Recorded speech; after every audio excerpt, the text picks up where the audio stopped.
Hi, I'm Shelly from cookiesandcups.com, and today we are here in my kitchen and we are making one of my most favorite snack foods, salted caramel corn.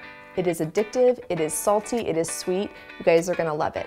We're gonna start here with 1/2 cup of unpopped kernels, and we're gonna place them right into the air popper, slowly. All right. We're gonna let the popcorn do its magic.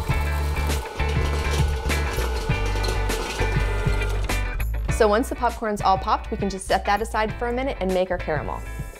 All you need are 2 sticks of butter, 1 cup, right into a medium-sized pot. Next, we're gonna add 1/3 of a cup of light corn syrup. It gives the caramel corn a great texture. We're gonna add some light brown sugar, 1 cup. Finally, we're gonna add some more salt at the end, but right now we're just gonna add 1 teaspoon of kosher salt. We're gonna stir this just to combine it, and then we're gonna place this right on your stove, and we're gonna cook this on medium heat. We're gonna bring it to a boil, and then once it's boiling, we're gonna let it boil for 4 minutes without stirring.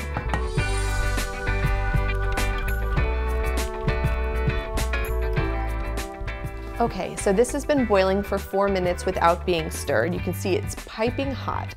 Give it just a minute to stop boiling, and we are gonna add 1 teaspoon of vanilla. The vanilla is just gonna add a little extra flavor. And then we're gonna give it a good stir. Oh, this smells so delicious, so buttery. So now we're gonna take that popcorn that we popped earlier, and we're gonna pour this directly onto the popcorn. Look at that. It coats it, and we're gonna stir it all up, so don't worry about getting it even. We're gonna take care of that later. Oh my gosh, this looks so good.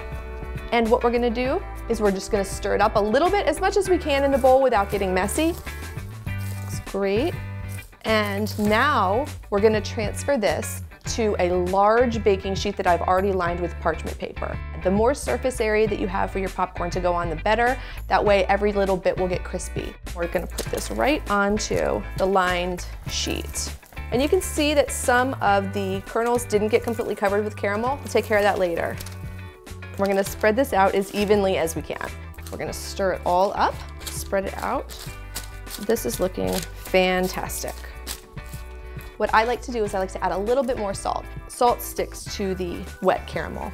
Sprinkle it evenly over top. I'm just gonna give it another stir before we pop it in the oven. I've preheated my oven to 300 degrees, and we're gonna put it in for 30 minutes total. But after every 10 minutes, you're gonna pull it out and stir it. So like I said, a total of 30 minutes in the oven. Each piece will continually get coated with caramel, and every piece will get extra crispy. This looks fantastic. You're gonna want as much space for it to cool evenly as possible. And once it's cooled, what you can do is you can pick the pieces up and break them apart so you get individual pieces of caramel corn. I can't wait to dive in. So here it is, salted caramel corn. I love it so much. I know you will too. And for this full recipe, visit cookiesandcups.com.